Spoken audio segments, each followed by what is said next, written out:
خو پرون د تاثیري تنګي سېنیټر بهرمن صاحب مسلم لیگ نون ته راغلی، په هغې باندې همایون کاکا خیل صاحب هم خندل، امیر مقام صاحب هم ښه خوشحاله و. نو ګوره ما چې بر نصر علي غریب کې څه داسې و چې دوی په هغه راتلو باندې د خفګان اظهار کو، د سېنیټر صاحب په راتلو باندې خوشحالي کوله. بسم الله الرحمن الرحیم.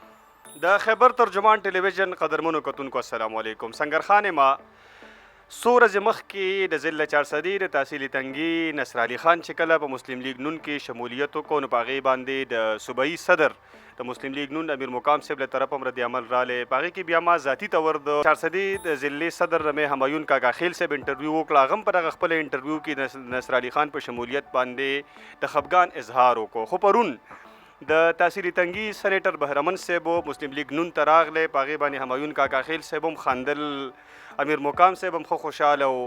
نو ګوره ما چې بر نصر علي غریب کې څه داسې و چې دوی په هغه راتلو باندې د خفګان اظهار کو، د سېنیټر صاحب په راتلو باندې خوشحالي کوله. دویمه اهمه مسله د کالاباغ ډیم راوچته شوې ده، په هغې به هم د همایون کاکا خیل صاحب پوینټ اپ واخلم. ما سره دا وخت موجود دی. میا صاحب ستاسو د وخت ډېره زیاته مننه کوم. د ټولو نه اول خو راته ده ووایئ چې کله نصر علي خان راغلی نو ستاسو په هغه انټرویو کې د خفګان اظهار هم کو، د سېنیټر صاحب په راتلو باندې تاسو ډېر زیات خوشحاله یې. د هغې وجه د سېنیټر صاحب سیاسي هغه جدوجهد دی، سټرګل دی. نصر علي چونکې هغه عمره سیاسي سړی نه دی، یا بله څه وجه ده؟ بسم الله الرحمن الرحیم. ډېره مننه سنگر خان.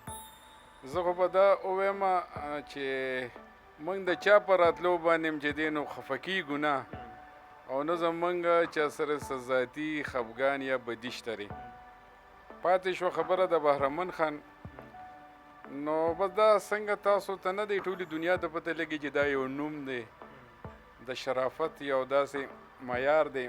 د ده یو ډېر لوی جدوجهد دی په پیپل پارټۍ کې 45 سال جي ټول عمر یې ورکړی دی. یو نظریې سره یو نوم سره ولاړو، ښه په نره ولاړو، او تر اخره پورې د وفا چې کومه سلسله وه هغه د جاري ساتلې ده. خو چونکې په پارټۍ کې څه اختلاف یا څه دغه او هغه دوی د پارټۍ نه هغې وویستل، نو زما دوی سره تقریبا یو نیم کال د رابطې وې. ما خپل کوشش کو، پارټۍ ملګري مې هم لیږل، زه به هم ورتلم، په ټیلیفون باندې به مې هم خبرې کولو. زما دا خواهش و چې د بهرمن خان غوندې سړی مسلم لیگ ته په چارسده کې راشي، نو دا به زموږ د پارټۍ د مسلم لیگ خوش قسمتي وي.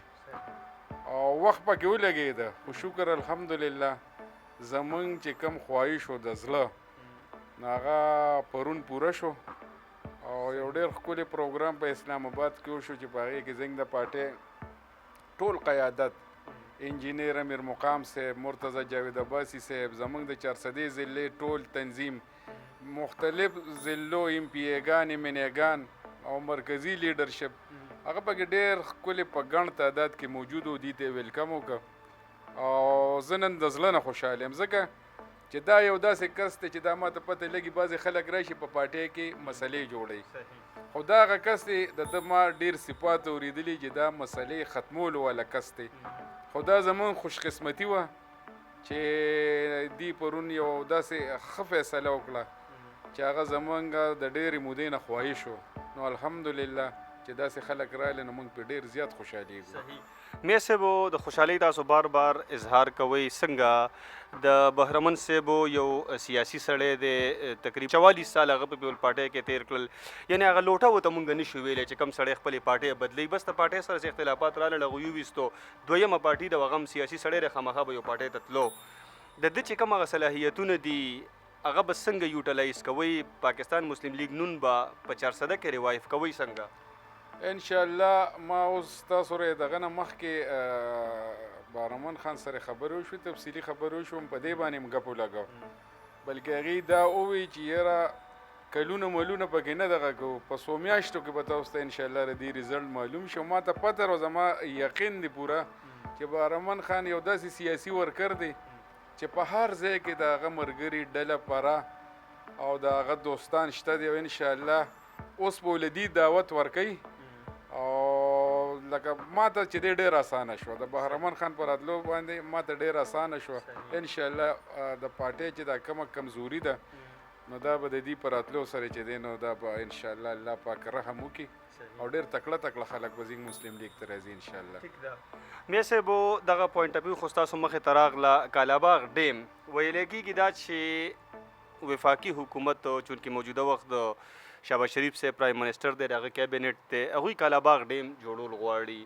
ستاسو په خیال باندې ډیم د چارسدې لپاره تاسو چې چېرته کې اوسېږئ مونږ خو اورېدلي دا دي چې که ډیم جوړ شي نو چارسده مردان او نوښار به ډوب شي نو کو ډیم جوړیږي نو بیا خو به چارسده هم ډوبیږي او چارسده کې تاسو هم یئ.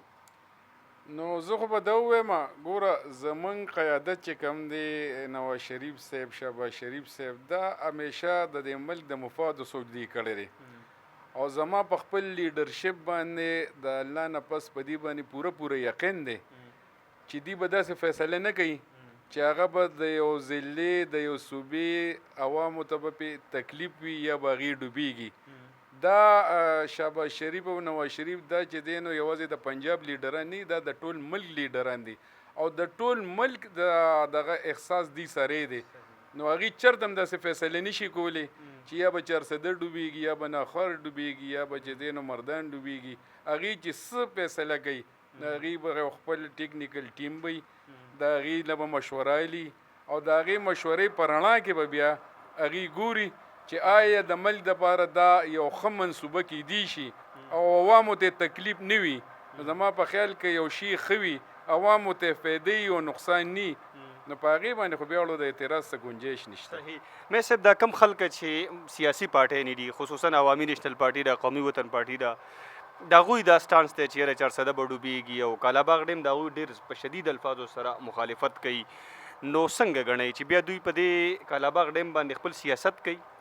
نو د هرې پارټۍ سره یو ناره وي یا د سیاست دپاره یا د وخت د تېرېدو دپاره ما ته اوس پته نه لګي چې چا په دې کې څه مطلب دی خو موږ خو به صرف دا ووایو چې یاره زموږ سوچ د دې ملک د ترقۍ دی او زینګ لیډرشپ به چېرې داسې فیصله نه کوي چې هغې باندې به چې دی عوامو ته یا تکلیف وي او یا به نقصان وي.